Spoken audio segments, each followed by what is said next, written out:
Hello, gorgeous. Good morning, Deborah, LeeAnn. How are you, Suzanne Joy, and how has 2026 been so far? I think I'm still purging from 2025. I don't think 2026 is official yet as far as Okay. the turning of the wheel. However, yeah, I still feel like we're in a shedding process. I know I have been. Well, according to our schedules and our cycles, I mean, I see the new year really doesn't start until the end of January, beginning of February anyway. I prefer Candlemas, the pagan holiday, at the 2nd of February as a beautiful New Year time. And, the Chinese New Year is always later too. So just because the Gregorian calendar tells us that January 1 is the beginning of a new year as how we mark time, don't you think that while we're tuning in, I'm going to riff a little on we have a different relationship with time. I have a different relationship with time, and I think we're all learning a different relationship with time. How do you feel about that? Yeah, because I think that the past, present, future kind of all move around quite a bit, especially when we think about how memories pop through and it could be a future vision that you see, or it could be a past thing that is coming up to kind of ask it, is this still true? um, I know that I've been revisiting old patterns that I've seen in my life, Yeah. and I'm asking, what do I want to do with that information? Because all it is information. And so um, I at first, of course, I had a knee jerk reaction, right? So your reaction and you're freaking out, and then you're like, wait a sec, step back, hold it back a minute, and see it for what it is.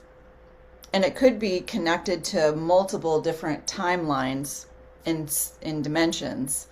And so we get to explore that and see where we might be able to Heal soften, it, heal tell it. the story differently. Right. Yeah. Right. I think that's what we're doing. We're Yeah. playing with, there's so much that's come forward because we're not supposed to take that old crap with us into this coming year. And so it's like we're living in all of our previous timelines and all of our previous lives, and we're here to transmute all that because we don't really have room for it in our backpack on our Right. we're traveling light, which I you should see the mess I've every day. It's like I pull everything out of a cabinet or a closet, and I'm like, oh, I'm making so much messes. But every time I get rid of everything and clean it up and organize and go, is this me now? No.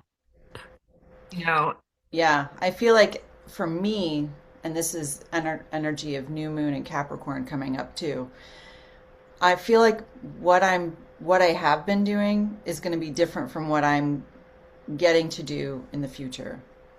yes. And so I feel that tension within me, that it may feel like a conflict, um, but as I meditate and get clearer about the vision, Capricorn is asking us to then start taking decisive action, but not until we're clear. Don't willy nilly just make action for the sake of action, but really sitting with what feels in alignment to you, or in alignment to me. And I feel that inner strength. I feel the courage. I feel the compassion for where I have been. I literally looked at my feet the other day because I hurt my ankle, right? And I think, oh my gosh, how many roads have you walked down, sister? And had such great compassion for how many roads I did travel and how many times I stumbled. And you get back up, you know, you persevere, you have the strength and the courage to keep walking. Yeah. And for those of us who are still in the processing state, it feels like you're kind of coming out the other end. Um, this has been going on for me for over 6 months. And it's a strange, um, who called it liminal space? I think it was Lee Oh, Harris. I said that too. Yeah. Yeah, but I mean, like, there's between all the Yeah. intuitives I listen to, I think it was Lee Harris that said that we're in this liminal space. We aren't there, and we're not there, and we get to go, oh, we're in both, we're in all of it, we're in everything everywhere all at once, and Yeah. it's It's like a recalibration. absolutely, and it's every moment. And I think Mhm. that's the thing, is that we don't get recalibrated in the, okay, we're done now, I'm ready for 2026. No, it gets to be, oh, and who am I in this moment? Oh, and then who am I in this moment? And I remember those being, somebody else was asking, the key two questions for 2026 are, who am I now? Who am I now? And so I ask that every day in my journal. And I'm like, well, today. And so one of the things is we have been doing these tuning in conversations for a while, and we're still in a place of not knowing how they're going to change, what's coming forth. We could talk about the pulse of the week. We could always talk about the pulse of the week because who we are is different than who we were a year ago. We also could talk about the shifting of all the energies as we tune in and really feel it all. I mean, everything is switching into, all the planets will have officially have switched into their new star systems by April, by March. And so all of this energy of what we used to know, I'm used to hanging out in Aquarius, or I'm used to, that's all flipping.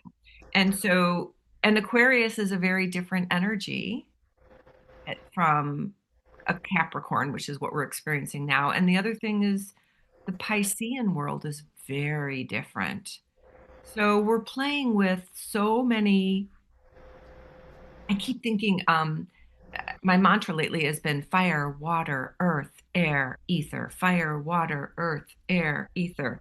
And it's like we're all of it, but I don't want anyone to dominate because that's what causes tsunamis and destructive energies to come forth. So I'm just curious how are you feeling with I mean, like, getting over the, I should be here, right? I should know this by now. I should, as opposed to, oh, here's another new epiphany to learn. Well, for me, as especially as a line one, it's all about research and development and getting all the information and it's knowledge and that, you know. But I feel like my year is going to be more about embodiment. Like I want to put all the books away and really just live my life. It's kind of like taking the scaffolding down and just following my intuition and flowing with life as opposed to figuring it out. And listening to others, which Yeah, you and I have done a great, yeah. And so the more I'm tuning in this wisdom, right. and I'm laughing because the way I just started the Sage activation retreat with the Gene Keys. And it is so different from any other very heady, learn how this system works and how this key affects you and this line. And now it's like, go take a walk. It's so much more somatic based, which I appreciate because that's the way we are integrating our wisdom now. It is not about this, and it's not about feeling it. It's about knowing it. all the way down to those beautiful feet of yours and even that Yeah. sore I, ankle. yeah, I think the message that we are gaining too is that there's so much wisdom in the body. And if we're listening to it, it's telling us more than we probably ever expected. Yeah. Yeah. I've been I'm It's the muscle techno testing. Yeah, so much. yeah, I'm like, do you want this supplement today? No? Okay, cool. it has its own innate intelligence. And so I think for me that's a big one because I never really listened to my body because I knew that I was eternal and spiritual. So now it's been more getting back in touch. That's why I think my word for this year is embodiment because it's like, okay, body, where do we want to go? What do we Yeah. want to do? And I think I'm landing more towards the word of revolutionary. Because I feel that I was reading my bio on my website because I'm getting ready to do a refresh. And I said that always been a rebel. And I have. I've always fought against the status quo and why can't we do this? I'm 7 years old asking my teachers, and well, how come about the rest of the people in the world? And drove my teachers nuts and my parents. Um, but but now that energy feels old and it feels uh fear-based or anger-based versus a revolutionary. Yes, there's anger in it too, but it is more a force to take us somewhere new. It's more creative, right? It's got evolution in it. So revolution is to me, it's like, oh, how do we imagine, which is what I think 2026 is, and that's another word I've been playing with is imagine. That's good. Yeah, Because create, I picked this up today. Can you see dream, that? Yeah. dream. Yeah.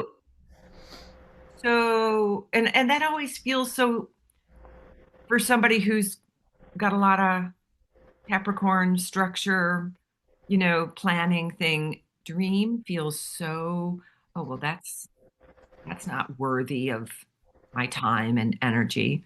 And now I'm going, oh, what if I actually put on my calendar to have a dream session with myself, you know?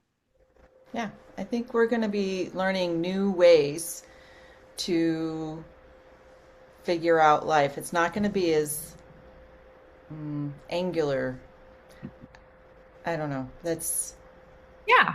And I don't think it is meant to be. And the year, the people that plan out their year, I remember fighting against my marketing team when they wanted me to like have a theme for each month for the next 12 months. And, we'll use that. And I liked having a word, a theme. I could do that. And then no matter what was going on with me, I could still create from that space to write, to record, to whatever for that in that month because I had to get to that month before I couldn't ever do it ahead of time, which drove them nuts. They're like, "Why can't you record ahead of time?" I'm like, "Because I don't know what I'm going to be feeling in June." So, anyway, as we tune in to 2026, how do we want to invite others to play with us, to imagine with us, to evolve, to be revolutionaries of loving consciousness in a radical way compared to what else is going on the planet? yeah. Would you like to dream with us? Yeah. What kind of dream do you want to create? We'll call it the imagination station. Oh, I've always loved that. Um, yeah. So we don't even know what we're going to name ourselves. So we're open to suggestions. And I just want to say welcome to a breath of fresh air because it doesn't feel scary to me. Even though there's so many unknowns about this year, it feels like there's um I don't know, I'm probably one of those weird people that loves the smell of compost. I mean, it's like, this is the time to turn the soil and we begin to like planting the seeds. And, you know,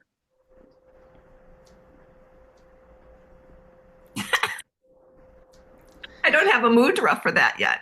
Oh, and I'm in my life's work right now, contemplation, which is all about, for me, it's Gene Key 10, which is naturalness and being, which is easy is right. That just makes me laugh because I'm like, really? So, anyway, let's see where we go with ease and grace and joy. Yeah. Thank you for being my partner in this, Suzanne Joy. Thank you, Deborah. I appreciate you.